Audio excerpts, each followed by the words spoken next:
मंडळी, व्यवसाय म्हणजे केवळ एखाद्या प्रोडक्टची देवाणघेवाण नसते, तर व्यवसाय म्हणजे नाविन्याची, संकल्पनेची देवाणघेवाण असते. आणि ह्याच संकल्पनेला जागतिक स्वरूप देण्यासाठी MEA अर्थात मराठा एंटरप्रेन्योर असोसिएशन नेहमीच कार्यरत असते. याही वर्षी MEA एक असा एक्स्पो आयोजित करत आहे ज्यामुळे प्रत्येक मराठा व्यावसायिकाला जागतिक ओळख मिळेल. अर्थातच MEA इंटरनॅशनल बिझनेस एक्स्पो. अलीकडच्या काळात महिलांचं व्यवसायातलं प्रमाण वाढलं आहे. मात्र हे जरी खरं असलं तरी प्रत्येक महिला ही नाविन्य आणि एका आव्हानात्मक संकल्पनेत येण्यास थोडीशी कचरते. मात्र आज आपल्या सोबत एक अशी व्यक्ती आहे जिने ऊर्जा वितरणामध्ये स्वतःचा एक ठसा उमटवला आहे. आज आपल्या सोबत आहेत रिपॉज एनर्जीच्या को-फाउंडर आदिती भोसले वाळुंज. नमस्कार मॅम. थँक्यू. नमस्कार, थँक्यू सो मच. सो रिपॉजची सुरुवात कशी झाली आणि काय आहे बेसिकली रिपॉज एनर्जी, कसं काम करतं? रिपॉज आम्ही चालू केलं जेव्हा माझं लग्न झालं. ओके. अँड जेव्हा आम्ही लग्न केलं, आमच्या दोघांचं, चेतन आणि मी, आमच्या दोघांचं हे थॉट होतं की जर एकत्र आलोय तर काहीतरी जगासाठी करायला पाहिजे. तो डे वन थॉट प्रोसेस होता की अशी काय आयडिया आपण आणू जी सगळ्यांना कामाला येईल. आणि तिथून आमची हे सुरुवात झाली की आपण जे सगळं अख्खा जग बोलतो आहे ग्लोबल वॉर्मिंगचा चॅलेंज, आपण त्याला सॉल्व्ह करू शकतो का. आणि तो सॉल्व्ह करायसाठी आम्ही म्हटलं पण स्टार्ट कुठून करायचं. सो देन वी रिअलाइज की इंडियामध्ये नाही की अख्ख्या जगात एक चॅलेंज आहे करंटली, जो आपला करंट फ्युल्सचा आहे. तो करंट फ्युल्स आपण जे यूज करतो, जे डिझेल आहे, खूप कमी लोकांना माहितीये की ते 85% बिझनेसेस मध्ये यूज होतो. फक्त 15% गाड्यां आपल्या कारमध्ये यूज होतो. ओके. मग आम्ही जेव्हा पूर्ण टू कट इट शॉर्ट आम्हाला ही आयडिया तेव्हा आली तेव्हा आमच्या चेतनच्या फॅमिलीजचे बाकीचे जे बिझनेस आहेत, कन्स्ट्रक्शन, हॉस्पिटॅलिटी आणि पेट्रोल पंप्स. ओके. मग आम्ही विचार केला एक्झिस्टिंग बिझनेस पेट्रोल पंप्स होता. मग त्याच्यावरती आम्हाला एक आयडिया आली, एक रिअलाइज झालं की यार सगळं आजकाल टेक्नॉलॉजीवर चाललंय, तर पेट्रोल पंप्स का नाही जाऊ शकत. सो आम्ही हे विचार केला की सगळे जे बिझनेसेस आहेत, कन्स्ट्रक्शन, ट्रान्सपोर्टर, मॅन्युफॅक्चरिंग, DG सेटवाले, हे सगळे बॅरल आणि ट्रक मध्ये डिझेल घ्यायला जातात पेट्रोल पंपवर.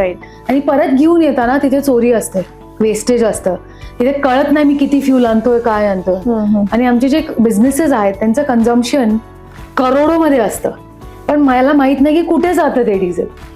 तर त्याच्यासाठी आम्ही म्हटलं एक काम करूया, पेट्रोल पंपवर येण्यापेक्षा 10 ते 15% वेस्टेज जी होते, आम्ही विचार केला पेट्रोल पंप त्यांच्याकडे घेऊन जाऊ. ओके. नाही, तो हे इनोव्हेशन झाला petrol pump on wheels.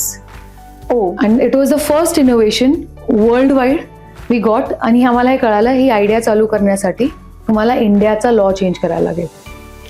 So ही अशी आमची जर्नी झाली की आयडिया आली. वी थॉट की पूर्ण फ्यूल आणि एनर्जीला आपण टेक्नॉलॉजीवर घेऊन जाऊ. अच्छा. तर स्टार्ट विथ आज कुठला फ्यूल आहे इंडियात जो सगळ्यात त्रासदायक आहे घेण्यासाठी, तो आहे डिझेल. आणि तो बिझनेससाठी, कारसाठी नाहीये, त्यामुळे पोल्युशन आणि ट्रॅफिक वगैरे होतं. सो येस, तिथून सुरुवात झाली पेट्रोल पंप ऑन व्हील्सवर घेऊन जाऊ. मग त्याच्यानंतर इंडियाचं लॉ चेंज केला का आम्ही. Yes, we change India's law. काय लॉ होता, म्हणजे काय चेंज पॉलिसी आम्हाला हे कळालं, इंडियामध्ये डिझेल तुम्ही फक्त पेट्रोल पंपवर विकू शकता. ओके. आमचा गोल होता की मोबाईल पेट्रोल पंपवर घेऊन एक कन्स्ट्रक्शनची साईट चालली आहे, एक मॅन्युफॅक्चरिंगला पाहिजे, कस्टमरच्या इथे द्यायचा आमचा हा गोल होता. राईट. ऍपवर. तो आम्ही म्हटलं हे इंडियात अलाउड नव्हतं. सो आम्हाला एक फॉर्म चेंज करायला लागला जेव्हा हे रूल आणायला लागलं की diesel can be sold at customers point of sales also. त्याच्यासाठी आम्ही, टू बी व्हेरी ऑनेस्ट, मी कधी पुण्याच्या बाहेर गेलेले नाहीये. मग आम्हाला हे कळालं की कसं करायचं. तर आम्हाला सगळे घरातल्यांचे म्हटले की तुम्ही कशाला करताय, खूप मोठं आहे. आणि आपल्या लिटरली म्हणतात की शिवाजी पाहिजे आपल्या घरात, नको. राईट. तुम्ही कशाला देशाचं हे करताय. मग म्हटलं सगळेच डिस्करेज करतात आहे. मग चेतनने म्हटलं यार चल करू. दिल्लीला गेलो आम्ही, कुठे पेट्रोलियम मिनिस्टर राहतात ते बघितलं, कारण सेंट्रल मिनिस्ट्री आहे. पेट्रोलियम मिनिस्टर घराच्या बाहेर थांबलो, मिनिस्ट्रीज आहे त्यांच्या बाहेर थांबलो. पेट्रोलियम मिनिस्टर्सला कळालं की पुण्यात एका स्टेडियम मध्ये, बालेवाडीमध्ये एक इव्हेंट आहे, तिथे घुसलो आम्ही. म्हटलं ओके, इव्हेंट मध्ये गेलो, पेट्रोलियम मिनिस्टर दिसले आणि त्यांना म्हटलं सर एक आयडिया आहे, पेट्रोल डिझेल सगळे फ्यूल आपण टेक्नॉलॉजीवर घेऊन जाऊ. मग ते म्हटलं तू कोण आहे, फुल सिक्युरिटी वगैरे आली, तर तू आहे कोण. म्हटलं सर एक आयडिया आहे, मी लेटरमध्ये लिहिलं आणि त्यांच्या खिशात टाकून आम्ही निघून आलो. मग एक आठवड्यानी पेट्रोल पंप मिनिस्टरनी ट्विट केलं इंडिया पेट्रोल डिझेलचं ई-कॉमर्स स्टार्ट करणार आहे. मग तिथून ही आयडिया चालू झाली. मग एक टास्क फोर्स बसवला. टास्क फोर्स मध्ये गव्हर्नमेंट म्हटला नवीन आयडिया आहे, आपल्याला एक पायलट करायला लागेल इंडियात, प्रूफ ऑफ कॉन्सेप्ट. तर म्हटलं आपण टास्क फोर्स बसवू, त्याच्यात सगळे ऑइल मार्केटिंगचे चेअरमॅन, लिगल सेफ्टी हेड्स. ते म्हटले आता आपण पॉलिसी बनवू. आणि चेतनाने मला फोन आला की तुम्ही पण या टास्क फोर्सचा पार्ट आहे. Oh, nice. So this is how we initiated the entire policy, की कशी चेंज व्हायला पाहिजे, काय चेंज व्हायला पाहिजे. काहीच माहित नव्हतं आम्हाला, फक्त माहिती होतं की करायचंय. राईट. सो मग आता तुम्ही होल इंडियामध्ये हे सप्लाय आणि येस. सो रिपॉस आता आम्ही पेट्रोल पंप डीलर्स बरोबर काम करतो. त्यांना म्हणतो तुमचा पेट्रोल पंप आहे हा मोबाईल पेट्रोल पंप घ्या.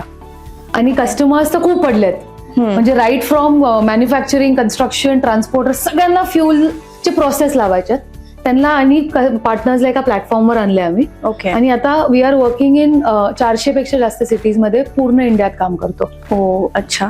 Yes. आणि तुम्ही लेटरचं बोलला होता, सो तुम्ही रतन टाटांना सुद्धा लेटर लिहिलं होतं हे मी ऐकलंय. सो ती काय स्टोरी होती? सो हे जेव्हा पेट्रोलियम मिनिस्ट्री आणि लॉचं चाललं होतं, एका साईडला मी तेव्हा 8 वर्ष 24 वर्षाची होते. आणि सगळे म्हणायचे की नाही करायचं म्हटलं कोणतरी मेंटर पाहिजे आपल्याला. तो मी आणि चेतन असं लिहित होतं की ही आयडिया जी आहे ती भलेही पुण्यात आणि इंडियात जन्मली आहे, बट ही पूर्ण वर्ल्ड मध्ये गेली पाहिजे. राईट. आणि आमचा असा गोल होता की कोणतरी मेंटर पाहिजे. आम्ही दोघांनी आमचे रोल मॉडेल लिहिले. आणि रोल मॉडेलमध्ये दोघांचं नाव फर्स्ट एकच होतं, कॉमन रतन टाटा. म्हटलं चल यार आता भेटू आपण. जिथे म्हटलं काय माझे बाजूला थोडे राहतात, भेटू आपण. तर तिथून जर्नी चालू झाली. आणि म्हटलं लेटर लिहिलं आम्ही, बिझनेस मॉडेलचं 3D प्रेझेंटेशन बनवला. आम्ही विचार केला रतन टाटा सर काय विचार करत असतील, तर ते बोर झाले असतील PPT बघून. तर 3D मॉडेल वगैरे लिहिला, बनवला. आम्ही गाडीत घेऊन फिरायचो, कधी भेटतील. मग एक दिवशी त्यांच्या घराच्या बाहेर शोधला कुठं राहतात, घराच्या बाहेर थांबलो आणि डेरा टाकूनच थांबलो की आता जाणारच नाही. मग कळालं सर इथेच राहतात. जाताना पाहिलं 2-3 वेळा. ड्रायव्हर त्यांचे जे आहेत ते आता चांगले फ्रेंड आहेत, त्यांनी पण पाहिलं तुम्ही का थांबलेत, चांगले घरातले आहेत, मुलं चांगले आहेत, यंग आहे, तुम्ही बाहेर का थांबले आमच्या. तो म्हटलं राजूबाई नाव, म्हटलं आमच्याकडे एक आयडिया आहे खूप भारी आहे, पूर्ण इंडियाला बदलू शकेल. म्हटलं काय आयडिया, त्यांना आयडिया सांगितली अर्धा तास. म्हटलं अरे बहुत मस्त आयडिया, तुम्ही लेटरवर लिहून द्या, मी सरांना लेटर देतो. मग मी लेटर लिहिलं आणि लेटरच्या मागे लिहिला होता की सर ही आयडिया पूर्ण एनर्जीला चेंज करू शकते. एनर्जीच्या ह्याच्यात, फ्युलच्या ह्याच्यात कुठेच टेक्नॉलॉजी नाहीये, डेटा नाहीये. तेव्हा आम्ही मशीन लर्निंग, AI, रोबोटिक्स, तेव्हा आम्ही एनर्जी आणि फ्युल मध्ये टाकायचा विचार करत होतो. म्हणजे सर हे कुठंच होत नाहीये, जर तुम्हाला आयडिया आवडली असेल तर तुमच्या घराच्या बाहेर तुम्ही फक्त फोन करा, आम्ही आत येतो. सो असं लेटर देऊन 12-13 तास झाले. आम्ही तिथेच थांबलो होतो. मग रात्री आम्ही रूमवर गेला. म्हटलं परत येऊ आता, उद्या कधी फोन येईल. आणि घरी आणि घरच्यांचे फोन की कुठे आहे आम्ही म्हटलं इथेच आहे. त्यांना माहितीच नाही मी मुंबईत आहे. घरच्यांना सांगितलं नका रिस्क नका घेऊ, फॅमिलीला रिस्क नका घेऊ. So we went to back to the room. 10:30 वाजता लँडलाईनवरनं फोन आला. फोनवर मला अजून ते मोमेंट व्हायला गुजबम्स येतात की Aditi Chetan, may I speak to Aditi Chetan. म्हटलं येस, मेनू स्पीकिंग. आणि या साईडने it was like I am Ratan Tata here, मी रतन टाटा बोलतोय. आणि लेटर भेटला आणि अर्धा प्लॅन आहे, where is the half plan. खूप सुपर्ब आयडिया आहे, उद्या संडे आहे पण आपण कॉफीला भेटू शकतो का माझ्या घरी. So that's how our life change. Parallelly तो आम्हाला सरांच्या घरी गेलो. मग 15 मिनिटची मीटिंग 4 तास झाली. सरांनी जी इन्साइट दिले किती पैसे पाहिजेत. पैसे नाही पाहिजे सर, पैसे आहेत आमच्याकडे, तुम्ही आमचं मेंटर बनता का. म्हटलं हे तर क्वेश्चन कोणी विचारलंच नाही. सरांनी पण हो बोलले, बनतो ना. मग ही गोष्ट पॅरलली सरांचे support, we are what we are because of Ratan Tata sir. So sir not only became a mentor, guide केलं, टाटा मोटर्सला रोप इन केलं, आम्हाला मॅन्युफॅक्चरिंग सेटअप केला. We have one of the largest factories in the world जे energy डिस्ट्रीब्युशनचे tools बनवते. 2 sir आमचे investors पण आहेत. ओके. अशी ही सरांची जर्नी. नाईस. आणि तुम्ही द्रौपदी मुर्मूंसोबत सुद्धा तुमच्या गप्पा मारल्या होत्या. सो तो एक्सपिरियन्स कसा होता? सो तो वन ऑफ द खूप माझ्या लाईफ मधला लाईफ चेंजिंग एक्सपिरियन्स होता. बिकॉज मला लहानपणापासून वाचलंय सिविक्स बुक, प्रेसिडेंटला तुम्ही भेटू नाही शकत. एखाद्या वेळा प्राईम मिनिस्टर्सला पण भेटू शकता, प्रेसिडेंटला फक्त तुम्ही अवॉर्ड वगैरे तुम्हाला भारतरत्न हे नॅशनल अवॉर्ड भेटला तेव्हा भेटतं, तुम्हाला असं भेटत नाही. मला एक दिवशी मेल आला की president of India wants to meet. म्हटलं अरे काहीतरी गिमिक वगैरे असेल. मग नंतर कळालं की president of India is meeting 25 women startups. अच्छा. तर 25 वुमेन स्टार्टअप जे आहेत जे काहीतरी वेगळं त्यांच्या फील्डमध्ये करतात. तर पीपल फॉर इंडिया म्हणून पीपल फॉर प्रेसिडेंट हा एक प्रोग्राम होता. ओके. सो प्रेसिडेंट ऑफ इंडियाला ऐकायचं होतं की कोण कोण काय काय वुमेन कुठल्या कुठल्या याच्यावर काम करतात आहे, आणि ते आपण खूप स्ट्रगल मधनं आलेले आहेत.